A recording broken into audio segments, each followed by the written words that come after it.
No matter how far back you go in human history, there is one constant phenomenon that will always emerge: faith. From past to present, people have been both great followers and the greatest shapers of this phenomenon. Now, when I say shapers, don't immediately think, "What do you mean?" By the end of this video, you'll understand what I mean by this term. So let's begin our History of Religion series together. We will start the first episode of the series with the Abrahamic religions, which have profoundly changed and influenced our lives for the past 3,500 years. Although history is often filled with embellished and sometimes incorrect information, we will strive to examine the Abrahamic religions with the clearest and most concise information available, and together we will uncover the truth. In the following weeks, we will continue with Christianity, Islam, and Buddhism, which, although not considered an Abrahamic religion, is actually one of them. Judaism, or more accurately called the Mosaic Faith, is a religion that has fragmented within itself and became completely corrupted after the Babylonian captivity.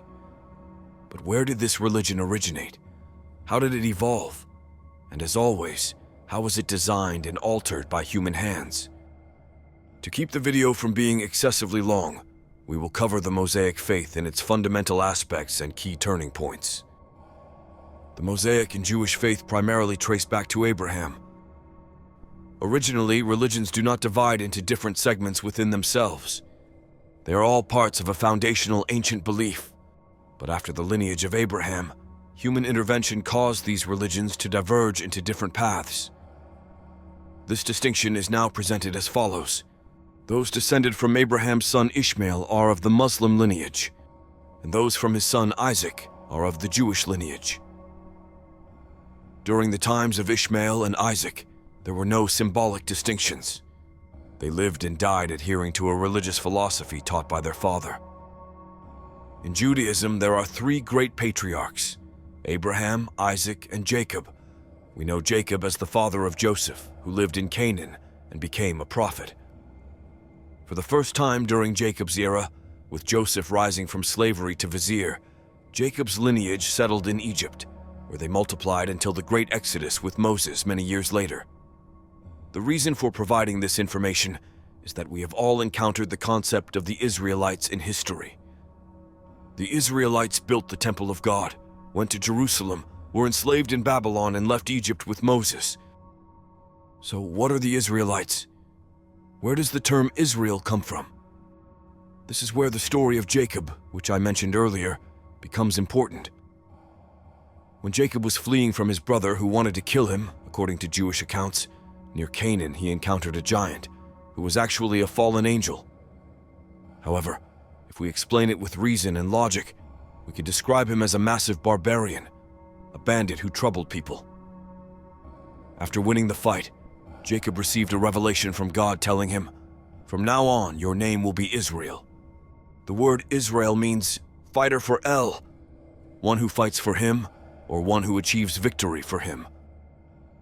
So what is this entity we call El?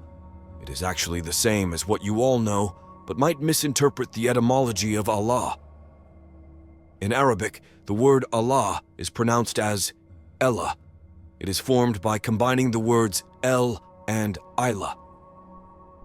The term El Ilah is read as Ella, which means the Supreme Being. Now, I should provide some preemptive information to avoid confusion in the comments section.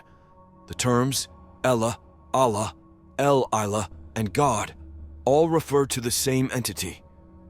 Over thousands of years, their pronunciations and spellings have changed according to different cultures and phonetics. The entity we are discussing is the same: God.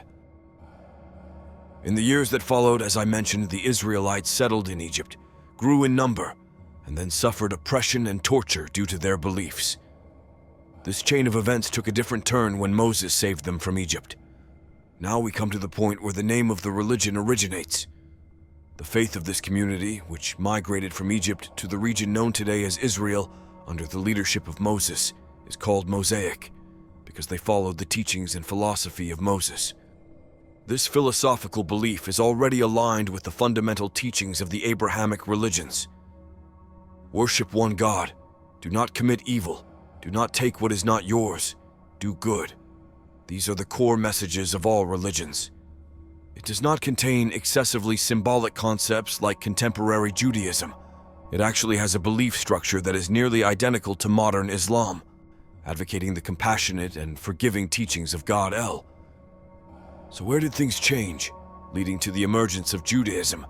And how did it become the strange and deviant religion that is now synonymous with Israel? Our journey through history continues. The concept we call Jew actually describes not a religion but a people. It originally referred to the tribe of King Judah, one of the 10 tribes of Israel. After the kingdom of Israel was attacked and fragmented by the Assyrians, King Judah united the tribes in that region under his rule and became their king. The people living under his kingdom began to be called Jews. In short, as I said, it represents a people rather than a religion. Although they started calling themselves Jews, their fundamental belief system in the early periods was still Mosaic. This is where we see the phenomenon of humans designing religion once again. Over time, the simple teachings of Mosaicism, its forms of worship, holy days, and various rituals began to change, and some Jews started to present their faith as Judaism. This group can actually be thought of as a subsect. Similarly, over time, the concept of Israelites faded, and the Jewish people took their place. But the real collapse and corruption occurred when the Babylonian Empire besieged and scattered Israel. The Jews taken captive forgot their culture after 90 years of captivity. Due to the books containing magic and various ancient secrets in Babylon, their religion began to corrupt and change. Eventually, it transformed into the fanatical and deviant belief system sworn to create a one language, one world state, one religion philosophy for their own benefit, as advocated by the Babylonian king Nebuchadnezzar. So much so that the compassionate God El in their sacred texts was replaced by Yahweh, a figure depicted as crushing his enemies, angry, vengeful, weak, and irritable. The remnants of the old faith were gradually suppressed, declared heretical, and eventually became a minority. Thus, the philosophy that has survived from Babylon to the present day, which has led to the fall of empires, the establishment of deviant secret organizations, and the events leading to the death of Jesus Christ, is what we now call Zionism. This belief system proclaims, Jews are the chosen race. Everything and everyone else is less valuable than a donkey. We are God's only soldiers. So what is the ultimate goal of this religion? Unlike philosophical religions that aim to purify the soul, the primary objective of Judaism is to rebuild the Temple of God in Jerusalem and create a concept of one language, one state, and one religion that will rule over all races. In other words, their concern is not the afterlife. It is an absurd goal of complete world domination. So how has the Mosaic faith and Judaism influenced contemporary Abrahamic religions? In fact, many symbols and concepts in Christianity and Islam originate from Judaism. For instance, the concept of the 4 archangels entirely stems from the foundations of Mosaic faith. Even their names, such as Gabriel, translated as God's strong man, and Raphael, which means God's healing man. Thus, the primary source of angelic names is Mosaic faith. Concepts like archangels and other similar terms were later invented by people without any religious basis. For example, the name Azrael, who is said to be one of the 4 great archangels, is not mentioned in any holy book. It is a name entirely made up by people. Whether Azrael exists or not is not the point of discussion here. The point is to show how people have designed religion according to their own interpretations. This kind of human intervention has shown itself in the sources of every religion's holy books for years. Gabriel's wings cover the entire sky. Azrael's cold breath sucks out the soul. And there are thousands more angel depictions that could rival science fiction writers. The strangest part is that, despite no one but prophets having seen these beings, every Hadith writer describes them in exaggerated and glamorous ways to attract more readers and sell more books. Even today, on YouTube channels claiming to teach religious knowledge, there are people who deceive others by saying things like, the distance between Gabriel's wings is 500 years, or he is the most beautiful of all creations, which have nothing to do with religion or culture. Almost every Abrahamic religion has suffered from this corruption, but the transformation of the Mosaic faith into Judaism after Babylon marks the fall of an ancient belief and the birth of a misguided one. So, which ancient belief system does this angry, war-loving, arrogant God Jehovah and his faith originate from? It traces back to the ancient god king Marduk, who once ruled Egypt. Marduk, believed to be an alien humanoid, influenced this belief system and mindset. Now you might be wondering, how did this topic lead to aliens? Yes, as I mentioned, this History of Religion series will be deep and comprehensive.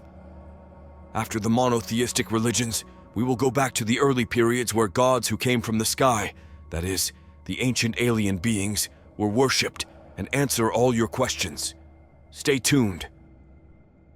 We've reached the end of the first documentary in the History of Abrahamic Religion series, focusing on the Mosaic faith or Judaism. I tried to explain the events and their fundamental aspects without boring you, but even while working on this, obvious contradictions in information arise. Some sources say one thing while others say something else.